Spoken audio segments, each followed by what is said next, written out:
Hello and welcome to The Red Menace. We're a comedy news podcast bringing you the latest and greatest stories from the sick BMX park where all of the cool kids bring their mopeds to do mad tricks, and that's all of the moped sounds. You realise BMX is not a motorised. It is if you stick a fucking V8 on it, Alison. It's, well, true, and that's what the kids are doing these days. You can make it motorised if you're a badass. Yeah. All the kids down at the skate park on their Razor scooters and motorised BMXs. Because that's, exactly. Kids are too lazy these days to pedal for themselves. Yeah, exactly. Fucking millennials, man. There you go. There's a sick dirt bike rolling on by right now. My point is that all of those motorised sounds you hear in the background, that's like just because we're recording in like a super cool location. It's not traffic. Yeah, we're doing an extreme episode today at the extreme location because, we've got to milk the interest in extreme sports because that's what kids are into these days, I hear. And I think we have a pretty extreme brand. Like, we have red in the title. We have menace in the title. Like Menace, that's pretty extreme. The fucking boomers are scared of us, Alison, so we need to just take this and run with it. Oh, absolutely. We are changing the media landscape for better or for worse, but it will never be the same again since our podcast has been released. Speaking of the media landscape, there's been a certain object on the landscape this week that has really attracted the attention of the media. You know what I'm talking about? There's a lot of... Well, firstly I must say that we've had a lot of requests this week to address this controversial issue. And we don't get a lot of requests, period, so that's how you know that this is And this is something that we can't ignore on this podcast. This is something that we really, really have to talk about, and we really have to be serious right now. It feels a little bit like destiny, if I'm being honest. Like, it feels like this is what I was born to do. This is a change of tone, a change of pace for us. But look, this is something that we have to address. And Chris, would you like to talk about it? It's a bit heavy. There has been a young woman, a young criminal, frankly, who has been spotted vacating her bowels on a public street, and while she was out doing an exercise-based activity that some of you might know as jogging. It was faster than a walk, but slower than a run, which means, putting all these facts together, that Australia is plagued with another poo jogger. This is a serial issue. This time... This is serial season 4, the poo jogger. This time, it's in Sydney. Actually, wait, I'm going to write that down. This time, it's not in Brisbane. It's not on the faraway landscape of Queensland. It's in our own state. We thought it was just those people who did that. It turns out it's also these people who do that, which is us. So, Alison, I think you were wise to get out when you did, because I got out before the poo jogger. They've come to my home. I'm going to step out my door and step in a big pile of human feces, and it's just going to be left there by a jogger. And people will be like, Chris, why are people jogging past your apartment door? It's not a jogging track. It's a very small concrete driveway. And the poo joggers will always strike where you least expect it. You can't... They're not fucking around. They're not playing games here. They're taking tactical dumps. This is a serious play. This is the most, this is the danger has come to Australia. And the danger is joggers vacating their bowels outside on the street for some reason. And I believe we've talked about the other poo jogger story, the other big poo jogger story, I should say, on this podcast before. So when this story came to my attention, because it was across the entire media, I thought, this is big. Do you think this counts as a hate crime against council workers? Because they have to clean it up? Well, perhaps. Anyway, this story of this poo jogger has brought in a lot of famous people because the poo jogger is a white lady who is blonde. The the person like most famous people. Like most famous people in Australia. So this woman, the poo jogger, pooed outside a PR person's office. Which is a fucking power move and a half. It is a power move and a half. And said PR person was invited onto the project, which is a news current affairs program in Australia, like a panel show.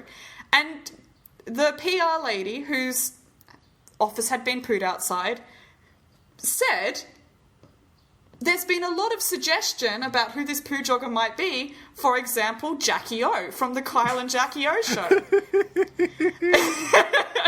I don't know why she decided to bring in a name like that.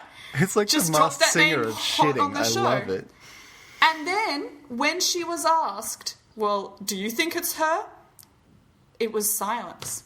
She goes, oh, no, I would never say something like that. I would never accuse her. I would never say that Jackie O shat outside of...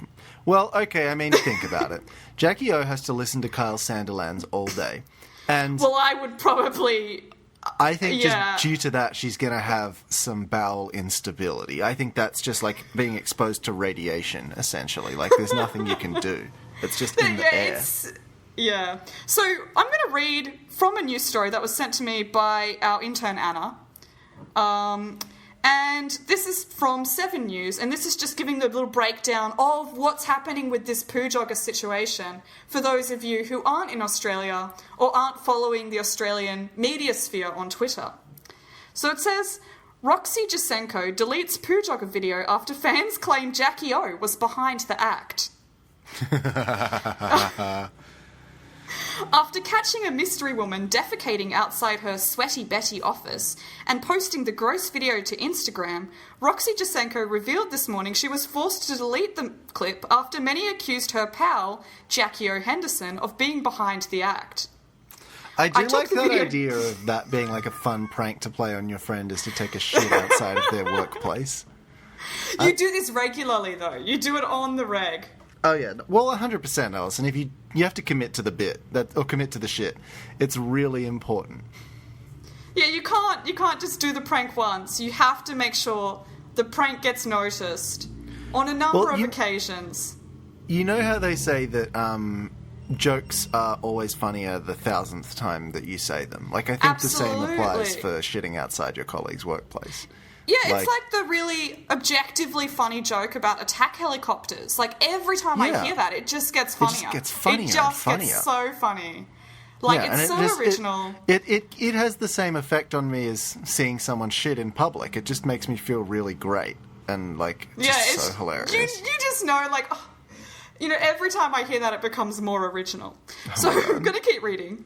I took the video down because everyone kept saying it was Jackie. I thought... Oh, good grief, this needs to go, the PR maven said during the phone interview on Kiss FM's The Kyle and Jackie O Show. The video, taken in broad daylight, clearly show a woman sitting behind a car, or squatting behind a car, in the affluent Paddington where Roxy works. While they're yet to identify who's behind the putrid act, judging by the videos, we know she's about a size 8, she's blonde, regularly wears gym gear, and probably lives around the area. So yeah, it could really be anyone in the Australian media, I think. Wait. Firstly, creepy that they picked her size from her video. That's just weird and gross to me. Well, that's true. I feel like they're going to be like, she's size 8, she's a D cup. Like, it's just not...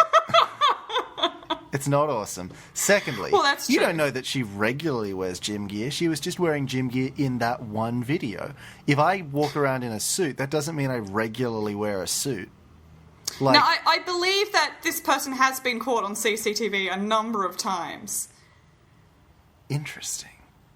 Yeah, but she's just wearing gym gear while jogging, which makes sense. We don't know if she wears gym gear outside the act of jogging. Yeah, like, that could be... like 10% of her day. I think grammar is important, and I think that this is misusing it. Sure. So we should say she's blonde, wears gym gear when she engages in poo jogging, at least in this particular instance, and probably lives around the area. And we have no commentary to make about her body shape or size. Because we're fucking adults. Because that's sexist, and we're not sexist. Roxy, well, when we had the other poo jogger Storm, did we comment about the size of his body?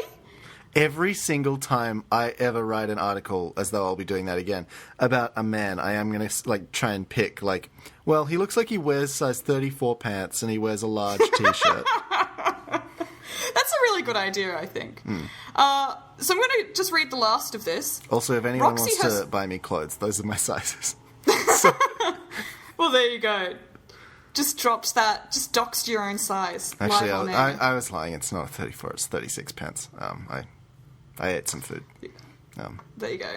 Roxy herself is often at the centre of controversy, but usually it's her own actions attracting criticism. In her recent reality show, I Am Roxy, she was seen giving her 2 children, Pixie, 8, and Hunter, 6, coffee to kickstart their day. Schooling a junior publicist on how to launch a campaign, and berating long-suffering husband, Oliver Curtis, for choosing the wrong light bulbs for her custom-made mirror dressing room.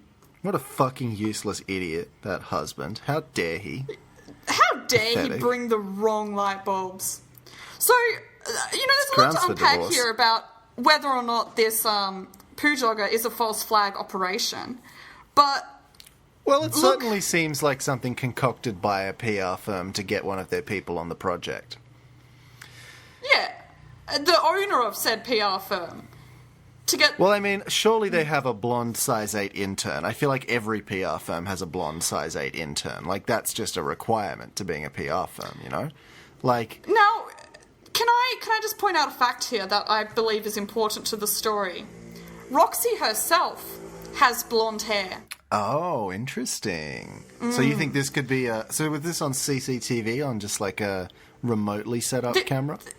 This is on CCTV that was set up outside the office for some reason, pointing directly into the alleyway where the woman was doing her business. So how are we to know this wasn't a false flag operation?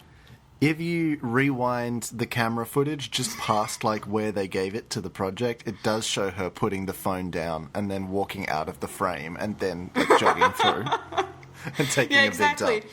And if you look at like one of the frames, you can actually see where the poo had been photoshopped in, because she herself was too shy to do the act, knowing that her phone was filming. That's true. She had thought... The problem was she created this video for her own personal perverse pleasure. And, like, that's fine. She can do whatever she wants. But she did have... She, like, wasn't comfortable doing the actual act in public, so she did have to Photoshop it in. And that's like a wish fulfillment thing. That's fine. But That's okay. Yeah, it that's just fine. gone done and leaked, didn't it? Oh, that's how it always goes. Is it gone, does, and leaks. I really want to understand this whole thing about poo jogging, about why people do this.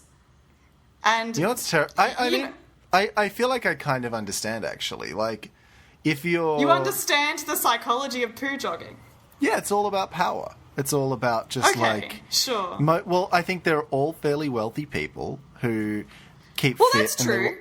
They want to prove This that, woman like, lives their in Paddington, body... we assume. Yeah, like they want to prove that their body is superior to the bodies of the other people in society. And the most effective way to do that is to literally shit on society. Well, what it is doing is it's showing their great diet, that they're able to do a movement so freely in the street. Yeah, they're like, look at all they this have fiber plenty of that I fiber ate. in their diet. Exactly. You know how cats piss on stuff to mark their territory? I think this is the Jackie O way of saying that, like, this is my footpath. No, This Chris, is- are you putting it on the record that you believe it's Jackie O? Is that what I'm getting from this? I think Jackie O is objectively the funniest choice. Yeah, I think a commercial radio host would be a fairly funny choice. I also feel that at For some this. point she needs to be brought down to Kyle Sandilands' level, and this seems like a very effective way of fast-tracking that. So, Well, that's like, true. yeah. Do you have a non-bowel movement related story to get into a more, like, palatable level? I probably do. Let me find one. Okay. So, this is... Give me a sec, sorry. I'm very disorganized. Okay. Sure. This is something I found in Vogue Australia. Vogue. Yeah. Cool. So this is in the Vogue culture section. Okay, I like that. Meet the cleanfluencers, the latest wave of social media stars who are swapping micro dresses for microfiber cloths and entertaining millions of followers by turning daily domestic duties into addictive content. By Noel Faulkner. So Yeah, that's the a thing. image, the delightful image at the top of this page is of a hand in like a rubber kitchen cleaning glove, holding a big squidgy, but it does have like pearl bracelets on and like big gemstone rings on outside the squidgy glove. So it's all about Why did you put your rings on outside the glove? No, Alison, you're not getting it. It's a symbol. It's a metaphor for I don't like wealth it, and clean. 'cause the whole It's like point all of about wearing wealth, the- but also cleaning, Alison. So you're showing that you're wealthy enough to clean your own home. Yes. Is that a sign of wealth? Apparently. When Adelaide-based domestic organisation blogger Irina Federico replied to an interview request from Vogue, her response was typically on brand. "Whatever time you like. My only plan is to make cupcakes," she wrote over email. Federico's Instagram account, @FromGreatBeginnings, may resemble that of any lifestyle blogger. A sea of storage box excellence, stark white interiors, and flawless food pics. Jeez. But look closer, and you'll notice something different. Tap into her stories, and you'll be met with a whir of hypnotic domestic cleaning tutorials, showing off how that stark whiteness got so white. Don't have a white house. That's the simple solution. No white allowed. Everything needs to be weird brown florals that don't get dirty. I think what you need to do is rent an apartment from the 60s that already looks like shit and can't be made to look good. And it doesn't matter. Like the place. It doesn't matter what you do to it. It will never look Yeah. better. But it'll also never look much worse. So, like, your effort doesn't have much of an impact. The place Rebecca and I lived in, Macquarie Park, had bright orange and red carpet. And yeah, you're right. It always looked shit.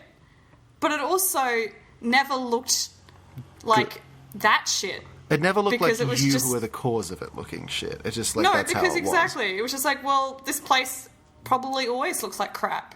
Exactly. My apartment, the floors are blue and the walls are cream, and there's not a lot you can do about that. The paint's flaking That's- off. I didn't flake it off. Well, I mean some of it. But That's just how it naturally goes. That's a good strategy, guys. You don't need to look at these cleanfluencers. Just rent an old, falling apart kind of rent apartment. a shithole. It's much more You know, efficient. if it's got black mold, like, embedded in the walls, that's okay. You didn't put that there. That's just how it was. And then you don't look like a filthy when you person. bring someone home and they're like, oh, you'd be like, no, it came like this. This isn't my fault. This is it's how okay. it is. Like, those rats that are here, they were already here. And then they'll be like, that was not the issue. The blame was not the issue. Who put those rats there doesn't matter to me. It's the fact fact that- of their presence. The fact that they're watching, that's the problem. The fact that they're watching turns me on. Okay, so tap into her clean stories and you'll be met with a whir of hypnotic domestic cleaning tutorials showing how that stark whiteness got so white, what her washing machine filter looks like, and how she makes the inside of her kettle sparkle. That seems objectively stupid to me. I don't know why the inside of the kettle needs to sparkle. I don't think I've ever washed the inside of my kettle. Isn't that what the boiling water is for? That's what the entire purpose of a kettle is to boil water. It literally kills everything that's inside. Like, I've never put anything in the kettle that wasn't water to boil. No. And then I tip out that water so it doesn't, Bad. make it rusty. But I don't know does anyone wash the inside of their kettle? Is this something I've supposed to be doing all these years that I just never have? Well, Federico does. Well, there you go. Federico, who boasts a following of 86,000 on Instagram, 22,000 on Facebook, and 18,000 as part of a home organisation Facebook group, is classified. Jeez. Yeah, is classified as a cleanfluencer, a new type of content creator, quite literally sweeping through social media. God, that's a pun. Yeah.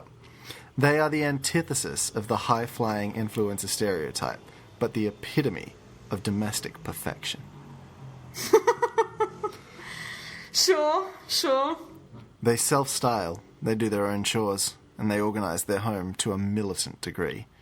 But unlike others who hide behind Photoshop, Federico and her cohort show the wizard behind the curtain. Their front door is always open. And not because they want you to see their selfie mirror, but because they want to show you how they clean their toilets. I don't want to watch someone clean their toilet. Now, I'm not going to read this entire article because it's incredibly long. Well, it's Vogue, so it's like a feature about this clean people. Yes. So I've read 2 paragraphs, and there is 1, 2, 3, 4, 5, 6, 7, 8, 9, 10, 11, 12, 13, 14, 15, 16, 17, 18 more paragraphs. So I'm not doing that. Jeez. Yeah, so Vogue commits. I'll give them that. They do. I more see this as a jumping off point, Alison, which is if you were going to be... Because I think both of us would like to be social media famous. I think that's the... Isn't that the goal for everyone in this 2019, you know? Yeah, like in our generation, like, what is life if not trying to become an influencer? Like, that's everyone's Well, exactly. end goal. There's no jobs, so you just need to become an influencer and sell content to other people who are influencers selling content. You know, you're doing SponCon, they're doing SponCon, everyone's doing branded, sponsored content to each other. That's life as a millennial. This has made me think about, like, if I want to really become an influencer that I was born to be, I need to find, like, a niche, like this woman found cleaning. Like, yeah, okay, I need to figure out what it is that I can offer the internet that no one else can offer the internet. The problem is I feel like the internet already has everything. Yeah. I'm thinking that I could try and be an influencer who does content solely about how to get, like, your fringe to look like you're in a boy band. Like, I think that's... Okay, sure. That's the main thing I've got going on, is that I've got, like, a hair swoosh. And then what you can do is you can kind of tap into the K-pop fan market and, like, emulate K-pop guys' hair swooshes. Yeah, exactly. So it'll be, like, lots of just different hair swoosh tutorials and, like, conditioner reviews and, like, hair gel reviews. It probably already exists, though. This is the problem. Shit, you're probably right. I am almost 100% certain there is someone out there making content about hair tutorials for boy bands. That's true. What if it's like hair tutorials for boy bands, but if you're a huge dork and can't sing and just want to create the look without having to actually, like, have charisma or charm? Okay. That's kind of making it more relatable. It's making it more down to earth. You're grounding it. Yeah, exactly. And, like, what if, like, instead of trying to be... What if I do what these people are doing and be the antithesis of the influencer style? So, like, instead of, like, having everything be pristine, I'm just constantly smoking. Like, I'm just have, like, a really gravelly voice. Like the opposite of a cleanfluencer. I like it. Like, my hair is pristine. The rest of my body, fucking filthy. Like, it's repulsive. But you can't look away. But you know I'm good at the hair. And that's because I give 100% to it. And you the can rest see, like, the lice, like, crawling around on your eyelashes and stuff. Yeah, but your hair is fucking pristine. The lice haven't touched that because that's you put product in because they know they don't belong there. They've been taught that lesson. They know it's too good for them. The rest of the body is their domain, not the hair. Exactly. Kind of the opposite of the usual lice situation. But, that's okay. That's fine. If you were going to be an influencer, do you know what your niche would be? Well, I guess you could kind of tap into the cleanfluencer market. But instead of doing, like, every chore, I just do one. The same chore every single day. So, I've lived in carpeted places for most of my life, and for the first time, my apartment here in Indonesia is tiled, which means it's very easy for me to see all of the strands of my hair on the floor. So every morning, it really annoys me when I see the strands of my hair, and I just sweep up the little strands of hair with my little dustpan and brush and put them in the bin. So my Cleanfluencer account will be strictly sweeping up the strands of hair from the floor and putting them in the bin. It'll be the same thing every day. But you'll know what you're going to get. I think I've just cracked it.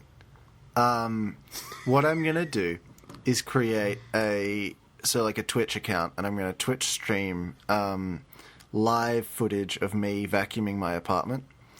Okay. And it's just going to be that for like hours. And I'll be talking, but you won't be able to hear it over the sound of the vacuum. Because the vacuum You'll just be is able really to see loud. You'll attach a lapel mic to the vacuum cleaner's motor. Yeah, 100%. Like, it's just going to be vacuum noise the entire time. And you just watch me vacuuming, and I reckon I could do like 3-4 hour streams, like just do like a lot of laps around my apartment, really like get in all the nooks and crannies. You know what you could do? Because you want people to keep watching. You've got to leave little strips unvacuumed so that people are like focusing on that. It's like, when's he going to vacuum that? I see he missed a spot. Because I can't talk audibly, I'll have to hold up like flashcards that say like and subscribe, please donate, and I'll empty the dust into the bin, or if you donate $30, I'll empty it into the middle of the floor and vacuum it up again, and that then you can then they'll jerk off to that. So like this is, I think, so this is fetish content you're making. I feel like it's implied fetish content, but it's like, because it's everything on Twitch kind of is it not? Yeah, it's PG rated, but like I know people are going to be nasty about it. You know what I mean? Yeah, well, exactly. But you can't help that. You're just vacuuming. I'm just providing a service. Exactly. Well, endlessly vacuuming. Do you have another story for me, Alison? Well, the thing is, I have a wealth of stories this week. In fact, I probably have too many. So a few of the stories that I have for this week, which aren't so timely, are going to be on the backlog for next time. Awesome.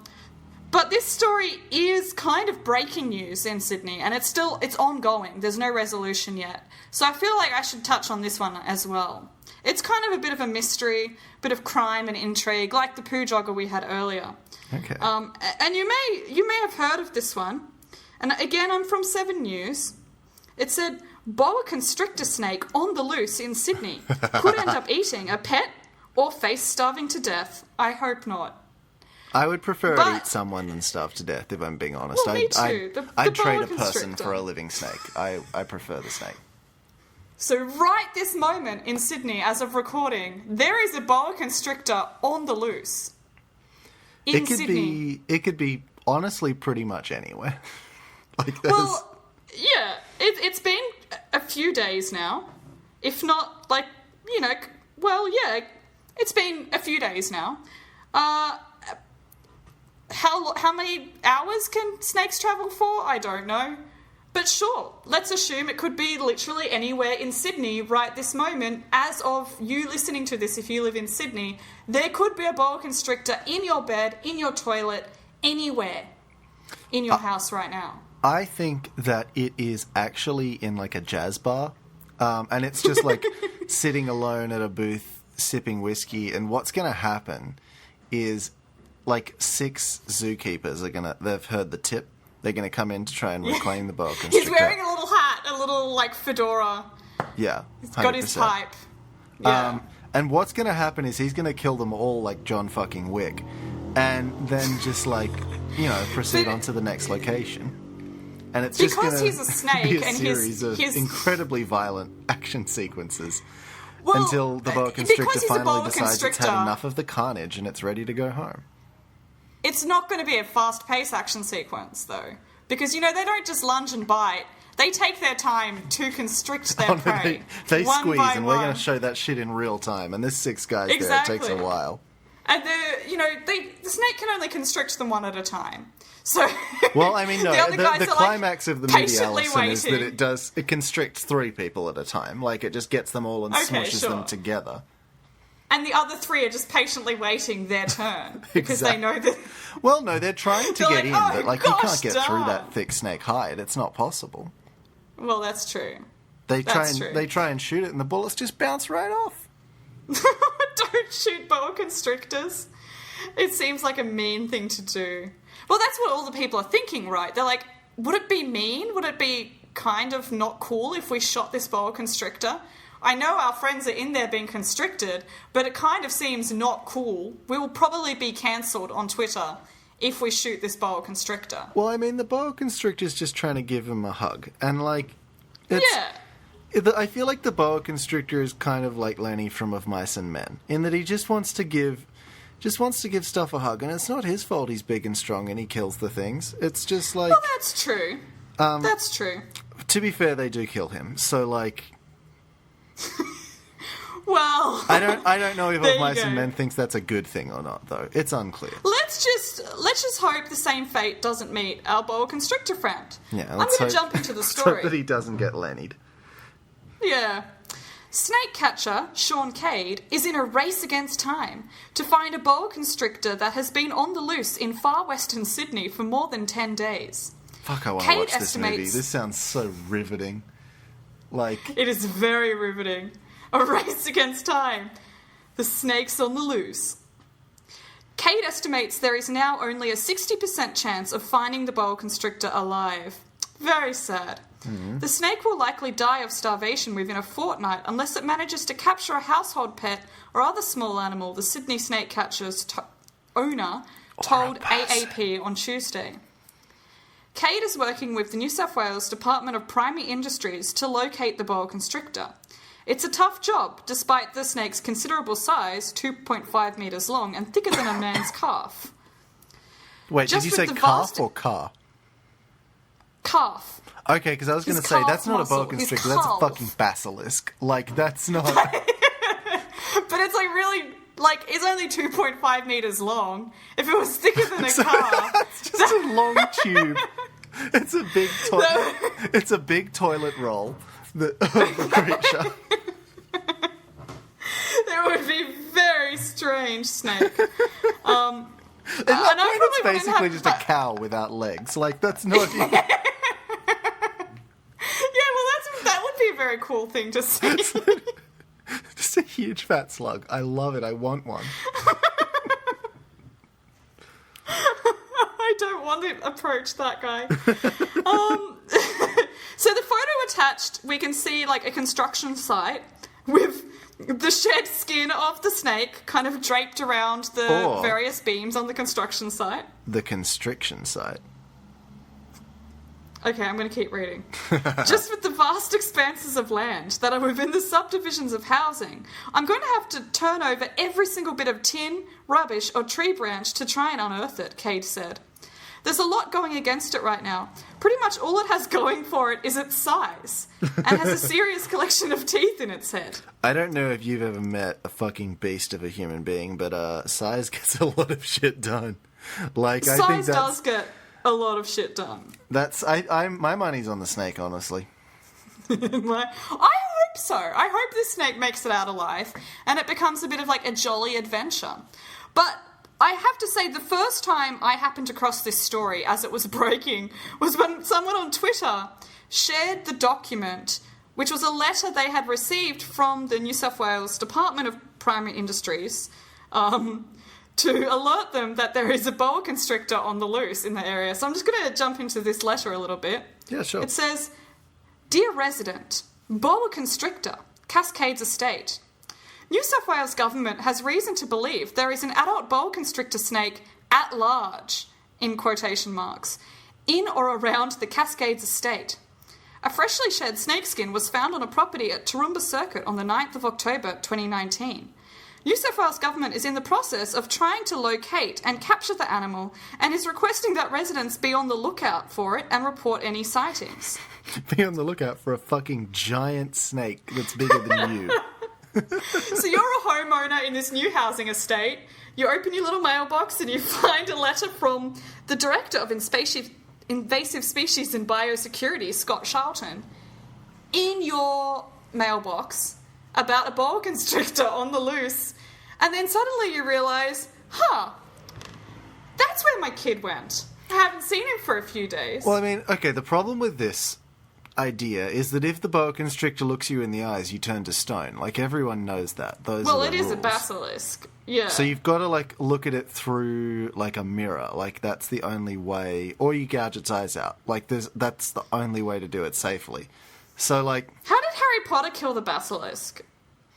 Doesn't he stab it with its own... with the big sword? He stabs it in the face. It's- So you need to get a Okay. sword out of a hat for a start. Right, so you firstly need to find a magical hat. Yeah. Wait, doesn't the phoenix brings the hat, and the hat has the sword in it? Is that, Yeah. as I So, recall, the second feature firstly, film of Harry Potter? Befriend a man who owns a phoenix. Then the phoenix Right, will bring. exactly. Then enter competition with the snake, but don't look at it. The phoenix will bring you the hat. Pull the sword out of the hat. Kill the snake with the sword. But don't, because I'm on the Right. snake's side, and I hope that the snake gets to you first, obviously. Yeah, exactly. And then you take the tooth from the snake and use that to stab the diary where the weird man is communicating with your soon-to-become girlfriend. Yes. She won't become your girlfriend for like 4 or 5 years, and frankly, it'll be kind of weird when it does happen, but just go with it. It's Sure. fine. Yeah, because you did stab the book. Anyway, I don't know why we're delving too much into this, but if you live in Sydney, then there's a maybe a 90% or 80% chance that there is a boa constrictor in your house right this moment. So you should probably keep an eye out for that. I realise you're speaking in jest, Alison, but I did get a little bit scared just then, I'm not going to lie. That there is a boa. Have you checked? Have you checked around your house in all the crevices for a boa constrictor? I have not, and I will be doing that after we finish this recording. Because Boa constrictors, I live are on the ground floor. I have lots of windows. They are frequently open. My house is very very robbable, very snakeable. Very robbable. Yeah, well, very easy for a boa constrictor to enter. And I do hear that boa constrictors are a little bit like cats in that their bodies don't conform to any laws of nature and they can squeeze through any seam in the house. So it could be literally anywhere right now. Oh yeah, snakes are a liquid. Everyone knows that. Yeah, absolutely. It could be in your underwear drawer. It could be in your shoes. It could be under your chair. I'm going So, to have watch to out for burn that. my laundry basket, which is unfortunate. 'Cause there's a lot of laundry in Burn your there. entire apartment down, and then someone's like, "Hey, mate, you burnt your apartment down. Why did you do that?" And you say, "Well, there was a boa constrictor on the loose in Sydney," and that would it probably had be to a be valid done. excuse. Yeah, They'll get it. and then everyone will start burning down their buildings, and then the boa constrictor has nowhere to hide. It's like forest fires. It's a good thing in the end. The snake will be flushed out because snakes don't like being on fire, and then someone can feed it, and it will live happily ever after. Can I give you a happy story? Yeah. This one was submitted by my intern, because we each now have our own interns. This is submitted that's by my good. intern, Yeah. Marianne. This is a story from a website called Trendings. Okay, sure. Headline: Woman buys the whole shelter because she couldn't decide which dog to adopt. That's the best headline in the world. I know, right? I love it. It has this beautiful combination of, like, incredible wealth and privilege, and also just, like, extremely cute. It's this weird... Yeah, well, it is very wealth and privilege. Yeah. But that's okay. We always hear the phrase, a dog is a man's best friend. However, a woman with a golden heart have proven that some people are a dog's best friend. Sure. Well, Look- I hope I'm my dog's best friend. Let's face it, making a choice to adopt an animal from a shelter is a noble act. There can be no doubts about this. Sure. The animal in question... There's no questioning that. No doubts at all. The animal in question gets a chance to become part of a happy and loving family where it can live its life to the fullest. But also, deciding which of the needy animals to take home with you after paying an animal shelter a visit can be a little hard. However, on the whole, nobody would fault you for making the selfless decision to take care of an animal that no one else seems to want in their homes. Even in the best That's so maintained sad. shelters. Sorry? It's so sad. I know. I'm sure someone else wants that animal. There's no need to roast it like that. Even in the best maintained shelters, these animals often lack the personalised care and attention they need to live a happy life. But who knew a woman could take this laudable, charitable act to a whole new level? Well, see, now that they've said that if you don't take the animal home, you don't love it, and that no one will love this animal, like, they're just guilting everyone to go out and purchase an entire animal shelter's worth of animals. Well, I just don't know. I feel like the problem is that my apartment's quite small, and I worry that the dog won't be able to run free like the wind. in Yeah, well, that's here. a problem. I could take like 50 hamsters, but like just a bigger animal's going to be an issue. I could probably fit 4 cats in my room, I think. Yeah, I could fit. I mean, so long as they don't kill each other, yeah, I think that's very achievable. Because in my apartment, there's lots of fun places for the cats to go. Like lots of little crevices for them to worm their way into, which I think they would like. You've just got to make sure that none of them is like a fuckboy cat. So we don't have the same situation that we touched on last week. You see, when Danielle Eden was going to the shelter in Israel, she wanted a dog she could give a loving home. But that changed when she finally got there. The woman was deeply touched by how needy the animals in the Israel-based facility were. Each of the dogs could benefit immensely from adoption. So, understandably, like many people, she had a tough time making a call on which dog to take home and which animals to leave behind. That's how she arrived at a drastic and touching decision. She would care for all 250 dogs in the shelter. That's a lot of dogs. It's a lot of dogs, my dude. Maybe too many. Like I think that there's a limit on how many dogs you should have. It's like in schools when like people are like, oh, there's like 300 kids in my year and none of the teachers know any of our names. But it's like a neat 50, 60 is much more palatable, you know? Yeah, in my school, there was usually about 30 people in my year. When I started, there were only 10 and it was mashed together with another year. You know, like, okay, it's weird to me when I meet people who went to city schools and they don't know the names of literally everyone, including that one kid in kindergarten who was, like, really annoying. Fucking Jeremy. No, I was thinking of this kid called Viking. Oh, yeah, no, that tracks. I think when you've been given that name, and here's the thing, I knew Viking when I was in year 12 and he was in kindergarten. So I did like a volunteer thing, reading the books of the kids, and Viking was a bit of a troublemaker. Well, I mean, you've got to lean into it at that point. Like, you can't when your name's Viking, you've got no choice. Yeah. This is hardly the first time Eden has tried adoption. She helped to found an animal rescue centre in Ontario called Dogtails Rescue and Sanctuary. Erin and her partner... Okay, the person's name is changed from Eden to Erin in between paragraphs. I don't know what her name actually is. It could be Erin, it could be Eden. It could be Erin Eden. Eden. Eden and her partner had been in the Canadian and international animal rescue scene for years. Therefore, setting up a facility was not a huge leap for them. The sanctuary is also quite spacious, and it sits on 50 acres of prime land, covered with rolling hills and wooded areas in the King City in Ontario. When I hear prime land, I can't help but think of prime steak, and I just visualize the ground being made of meat. Like it's got really, really high quality meat with just like the meat blood. Yeah, it's like that out. that Wagyu shit. Like it looks super fancy. It's like the Japanese style tataki beef, which has only just been seared on the outside, but it's still raw in the middle. Very good. Exactly. However, at the Israeli shelter, she found dogs in the worst condition she had ever seen. For starters, the 250 dogs were staying in a rat-infested space. Not only that, the shelter was meant for 70 dogs, not 200 plus animals. On top of that, the dogs were being starved, and they had to fight it out for food in their filthy dwellings.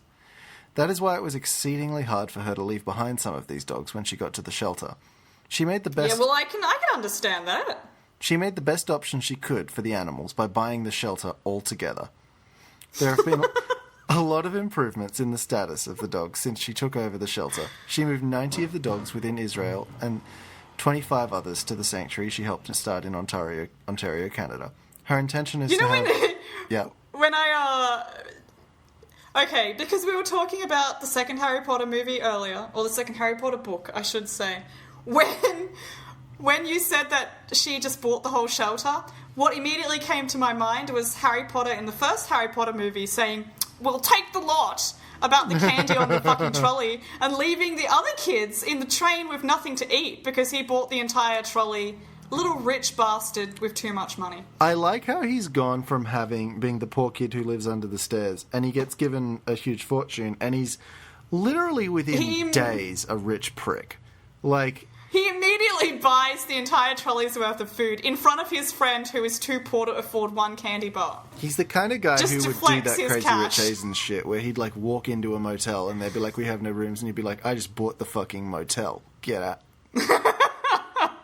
Absolutely.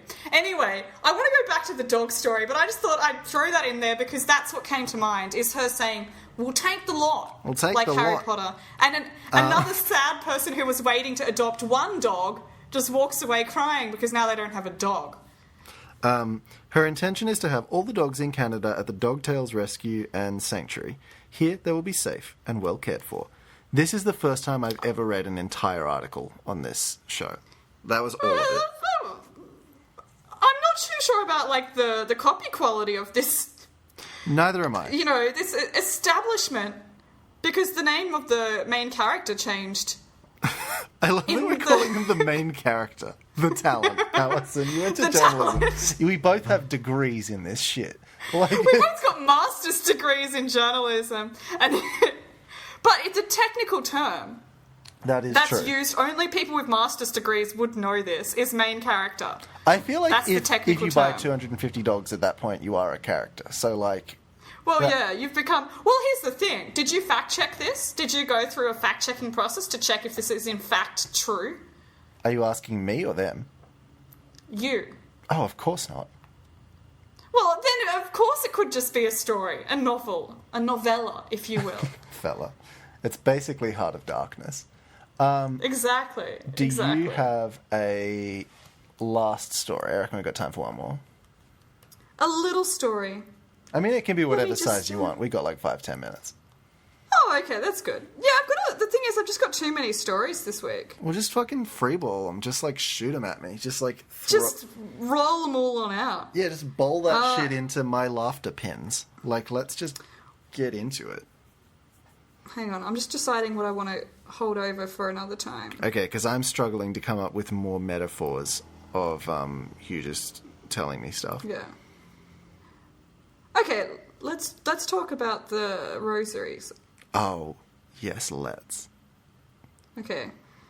I sent that to you in the Alison, chat. are you a good Christian woman? Yeah, I am. It's not true. Okay. But Alright, I got it. Okay, so, yeah, we're coming up to Christmas. We're coming up to Christmas, as you know, in a as couple of months. I like to call it Jesus time. A Jesus time, exactly.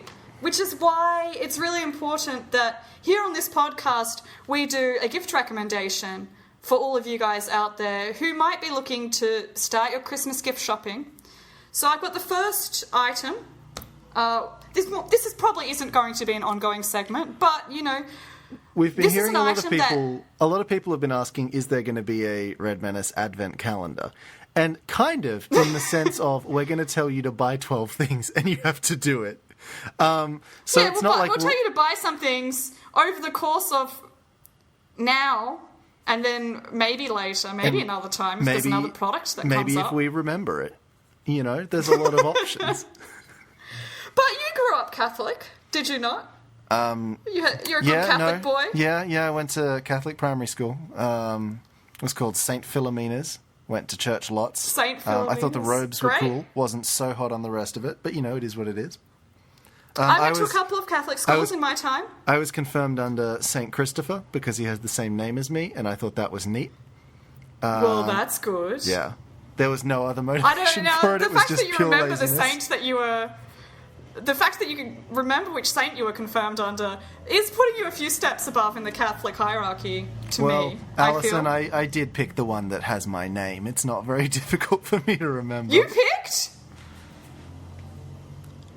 I don't think I could pick. That's okay. Or if I did... Just pick Santa. Just pick Jesus. Yeah, just you Jesus, just man. go straight for the big boys, But anyway, so for good Catholic people like you and myself who are 100%, we've done the First Holy Communion, we've done the confirmation, we've done the reconciliation, we've done all of those things. There's a new little product that's been launched for people like you and me, which is the new e-rosary beads, which the Vatican has launched. Oh my god. I know I'd read it before, but I never heard it said out loud. It's just... E-rosary. E-rosary. It's inherently funny. And look, when you were being confirmed, did you get rosary beads as a gift from your school? Probably, but I don't remember. Yeah, I do remember getting rosary beads because mine were quite ugly. They were green and gold, Australian colours, and I was quite unhappy that my rosary beads were not as nice as the other rosary beads that some other people had. You know, I don't want my mustard yellow and kind of crap green rosary beads. I want some like cool aesthetic ones. Yeah. Or just some sleek black ones. Like a nice pearlescent finish or something like that. Yeah. You just know that the little rich shit is going to be flexing his bloody e-rosary beads around the classroom, showing them off to everyone else. And then little Alison there, with her green and gold rosary beads, is going to feel even more attacked for having a bad colour when they're not even e-rosary beads. I wonder if they'll release an e-rosary app so that I can just do it from my Apple Watch. That would be very good for me. Well, my favourite thing, and this comes from, well, I'm reading from BBC News, is that there's a picture here of the e-rosary beads in question, which is a bracelet. It's not the full rosary necklace, which, is it really a rosary then? I don't know. Anyway. It's a rosarette. Yeah. The e-rosary, it says on the caption, is activated by making the sign of a cross. So it's got little technology in it that you can, like, activate by doing the sign of the cross. In the name of the Father, the Son, and the Holy Spirit, Amen. And then you can do your rosaries. How difficult do you think it would be to trick it so that you can activate it by giving it the finger? Like, I feel like there's got to be a lot of ways to fuck with this thing. There's surely a way to do that. Look, knowing what I know about Catholic school and some of the little shits that were there, you know, there probably would be a lot of people trying to activate this e-rosary bead in a lot of ways where it wasn't supposed to be activated. No, God did not intend it to be activated in that nasty way. That the Pope himself did not intend for it to be activated in that way, but now it is going to be. So I'm just going to jump into this story a little bit before we finish up. It says, the Vatican is hoping to pull in tech-savvy youngsters with the launch of an e-rosary bracelet. The gadget, which costs $109, can be worn as a bracelet and is activated by making the sign of a cross. It is connected with the Click to Pray e-rosary app, which is designed to help Catholic users pray for world peace and contemplate the gospel. The app tracks a user's progress and contains visual and audio explanations of the rosary. The traditional rosary is used to aid prayer and meditation. Its beads are counted as prayers are recited. You know, when you're saying your Hail Marys, you've got to go around the whole rosary. Users can choose from 3 ways of praying. There is the standard rosary, a contemplative rosary, or a thematic rosary. Or the special edition Rosary Plus that gets you an extra prayer point for every single time you... And you can use those prayer points to trade in for heaven creds. When you get to heaven, you can spend the heaven creds on whatever wares that heaven is selling. You can use those to buy cosmetic items and boosters, power level boosters in heaven that can get you better clouds. Exactly. You can also use your prayer points to counteract some of the reputation points that you may have earned. So, for example, say that, I don't know, you allowed your boa constrictor to roam freely around the streets of Sydney and it ate a child. You know, that's a couple of negative reputation points on you. Or say that you were running around and you did a poo jogging experience. You know, that's a couple of negative reputation points. But with your prayer points, you can buy some, positive reputation points to get back your reputation. I think the way to get the tech-savvy youngsters interested in God and Jesus is just, let us vape holy water. Just let it... That's what's coming next, yeah. I'm sure, the Vatican right now... I'm picturing the Vatican as Silicon Valley, You've got all your little hipster popes sitting around... Well, they're not all popes. They're more priests or whatever. They're all sitting around the table, and they're like, all right, what products have you got, guys? Larry, give it to me. Larry's like, a jewel for holy water. I just think that Like, we all, Larry, like, don't you want to make it. smoke holy water? I want to inhale it. Like, I know people are like, oh, just put it on your forehead and your chest and your shoulders. I'm like, I want it in my fucking lungs. That's like the second closest organ to my heart. I want God to be close to my heart, and I want to do that by inhaling his Well, water. that's true. Yeah. Now, the other idea that I have for a product that they could launch to get youngsters in, you know, like makeup gurus and all of that is kind of the thing at the moment. Yeah. What we could do is, for Ash Wednesday, we could release a little palette of especially like James Charles branded ash that you can put on your forehead on Ash Wednesday. And then because it's got James Charles or Jeffree Star or any of those big makeup gurus, stick their name on it for ash that people can buy for Ash Wednesday to put on their forehead.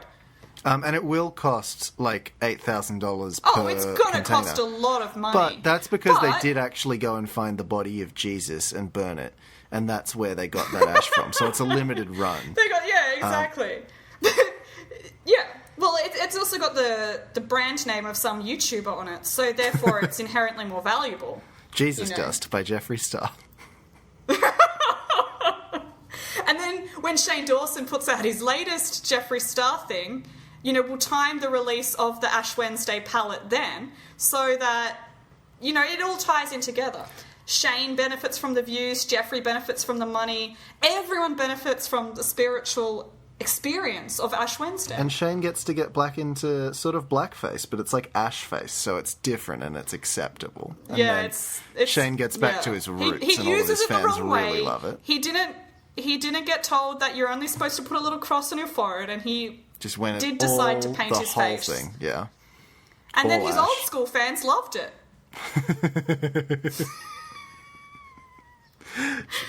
Oh dear. Should we wrap up? Just get out to the shop, pick up your e-rosary beads, the hottest gift this Christmas. First item on the Red Menace gift recommendation catalogue. I think the second one's got to be the Jesus Dust, third one's got to be the Holy Water Vape. So that's only like 9 more that we need to come up with, and that's achievable. Well, exactly. There's 3 items for you to buy. Yeah. And one of them exists. So... The other 2, you need to get on Kickstarter and make that happen, whoever's listening to this and wants it. The idea's free. I actually have a final pun for this week. Ooh, wowee. I'll just say the closing shit first. Thank you, everybody, for listening to the show. You can find us on Instagram or Twitter at Red Menace Cast, or on Facebook at The Red Menace Podcast. You can buy our merch on tpublic.com. If you like the show, please recommend it to your friends. Leave us a review on Apple Podcasts or wherever the fuck. Give us 5 stars. If you give us less than 5 stars, I know where you live, because Apple will tell me. We have that kind of good relationship. And you know where the boa constrictor is, and you can send that to their address. I will airdrop that Not boa making any constrictor. threats, but we don't. The boa constrictor could be on their way to your house right now. I will express post you a boa constrictor.